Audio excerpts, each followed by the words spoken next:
नमस्कार, मैं हूं आपके साथ अनुष्का राय और आप देख रहे हैं खबर 24 एक्सप्रेस। महाकवि कबीरदास ने बिल्कुल ठीक ही कहा था, राम नाम की लूट मची है, लूट सके तो लूट, अंत समय पछताएगा जब प्राण जाएगा छूट।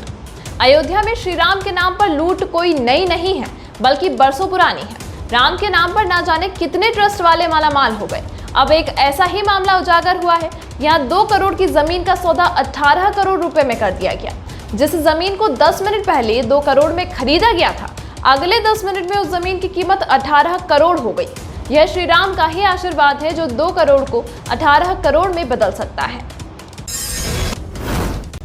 उत्तर प्रदेश में अगले साल होने वाले विधानसभा चुनाव से पहले अयोध्या में बन रहा राम मंदिर विवादों के घेरे में आ गया है। यहाँ श्री राम मंदिर के लिए जमीन खरीद के नाम पर करोड़ों रुपए का घोटाला हुआ है। रविवार को हुए इस खुलासे के बाद से ही आरोप प्रत्यारोप का दौर जारी है और उत्तर प्रदेश की सियासत में उबाल आ गया है। पिछले साल अयोध्या में प्रधानमंत्री नरेंद्र मोदी ने भगवान राम के भव्य मंदिर के निर्माण के लिए भूमि पूजन में हिस्सा लिया।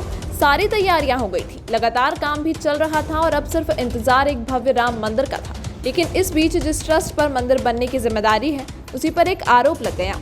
यह आरोप है जमीन खरीद में भ्रष्टाचार का। आरोपी के मुताबिक 2 करोड़ की जमीन को ट्रस्ट ने 18.5 करोड़ में खरीदा है। पहले जमीन की कीमत 2 करोड़ थी, लेकिन महज 10 मिनट में ही डील पक्की हुई और वो कीमत हो गई 18.5 करोड़।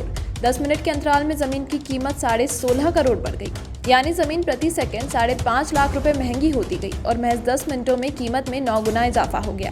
इसी साल 18 मार्च को उस जमीन की दोनों डील हुई और दोनों डील में महज 10 मिनट का फर्क है। सबसे बड़ी बात कि दोनों डील में दोनों गवाह कॉमन है। उनमें एक नाम अनिल मिश्रा का है जो राम जन्मभूमि ट्रस्ट के सदस्य हैं और दूसरा नाम है अयोध्या के मेयर ऋषिकेश उपाध्याय का। हालांकि ऋषिकेश उपाध्याय भ्रष्टाचार के किसी भी आरोप से साफ साफ इनकार कर रहे हैं। आम आदमी पार्टी सांसद संजय सिंह तो जमीन की खरीद में भ्रष्टाचार का आरोप लगा रहे हैं और सीबीआई जांच की मांग तक कर रहे हैं। अयोध्या में विवादों में आए जमीन को लेकर सियासत गरमाई है, लेकिन इसके केंद्र में 3 अहम किरदार हैं। जमीन का मालिकाना हक कुसुम पाठक का था, जिन्होंने 2010-11 में ही जमीन का समझौता रवि मोहन तिवारी और सुल्तान अंसारी से कर लिया। वहीं समझौता कागजी तौर पर करीब 10 साल बाद यानी इस साल 18 मार्च को फाइनल हुआ। कुसुम पाठक ने 2 करोड़ में रवि मोहन तिवारी और सुल्तान अंसारी को बेच दिया।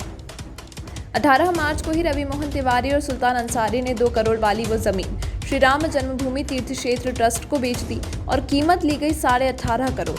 अब इसी डील को लेकर विवाद का अध्याय शुरू हो गया है।